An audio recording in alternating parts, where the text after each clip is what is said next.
Hello everyone, Professor Dustin here, and this video is going to be about standing waves in tubes. So this is very much like standing waves on strings, which we have studied before. Standing waves on strings are, the reason you get the oscillations, the specific oscillations you get, is that the ends are fixed. So the ends cannot move. The rest of the string is free to vibrate, but because the two ends are fixed, you get very specific frequencies. You get this first fundamental frequency here, and then you can't get any other vibrations between this one and this one, because any other vibration would require that the end is moving, but the end is not moving.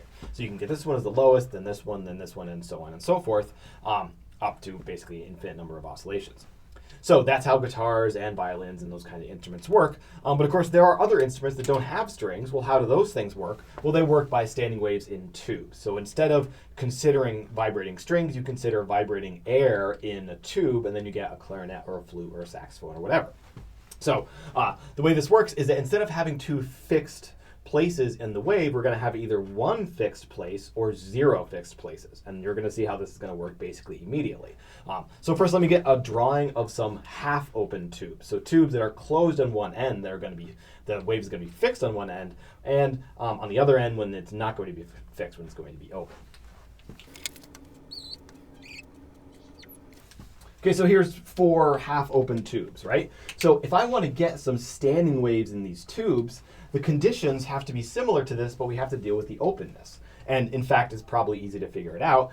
At the closed end, you're going to have the same condition you have on the closed wave, on the fixed wave. But in the open end, you're going to have the opposite condition where the wave has to move as much as it possibly can in the open end. So now the condition, instead of 2 fixed ends, how do we get, which frequencies do we get? We have one closed and one open end. So let me immediately draw the lowest frequency, which is going to be fixed here, but totally open here.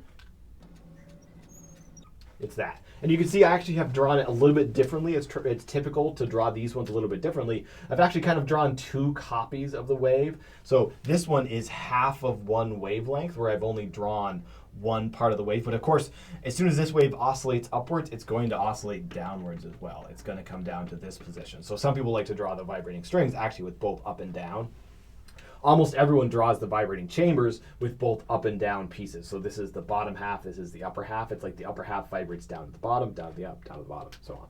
But yeah, so this is what's happening. The fixed end is the same, but the open end now has to be as open as possible. The air is moving as much as possible as it leaves the tube. And so you actually get half of this frequency. So this is actually a quarter wavelength tube. So whatever the length of the tube is, the actual wavelength of the instrument, of the note that's being played, is 4 times this long, right? Just like for this one, this is half a wavelength. Whatever distance this is, the actual sound that's coming out has a wavelength which is twice as big. This one's actually 4 times as big. Okay, so let's play the same game with the other ones. I'll do the lowest 4 harmonics.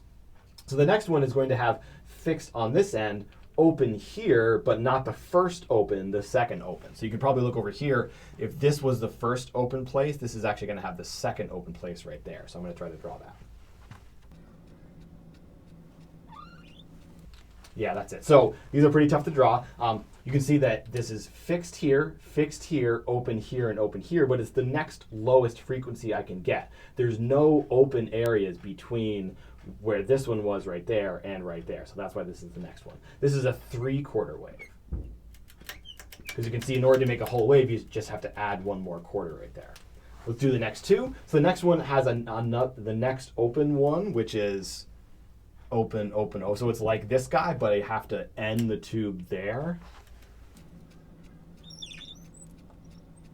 That's a pretty bad picture, but you can see what happened.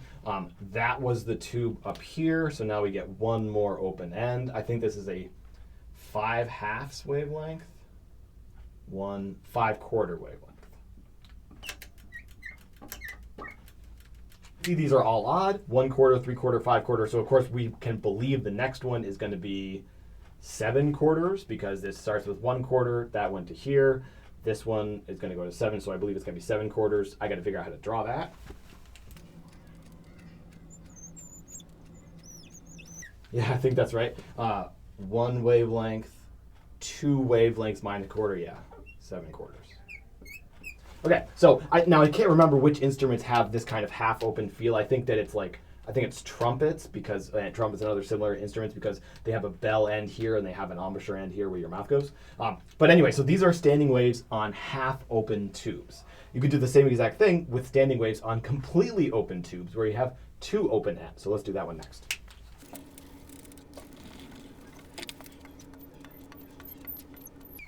Okay, so I know that just looks like a bunch of lines, so what I'm going to do is I'm going to add dots to indicate the ends of the tubes. So these are totally open tubes where we can set up standing waves in tubes that are open on both ends. So we're just going to apply the same logic we used before. Now we want to try to fit the lowest possible wavelength that can fit inside of this tube where the two ends have to be totally open. They have to be where the wave is moving the most. So it's pretty easy to draw those in. It's like that. Where again, I'm showing both the top and the bottom of the oscillation. So the oscillation is here, and it goes up to there, goes up to there, and so on and so forth. That's a half wavelength, is that right? Yeah, because this would extend another quarter here and another quarter there, so the whole thing is half a wavelength.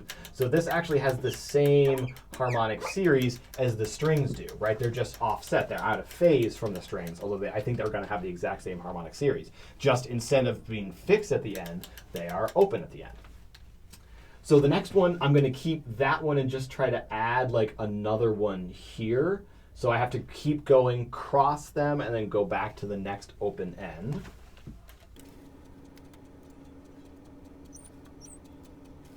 Okay, did I do that right? Yeah, so that one was there. So the next open one is there, yes. And so this is a one whole wavelength. Yes, it's one whole wavelength. So this is a full wavelength, the same as that one, right? Okay, cool. So now we can see the pattern. This is probably going to be 3 halves, and this is probably going to be 2. So let me try to draw those.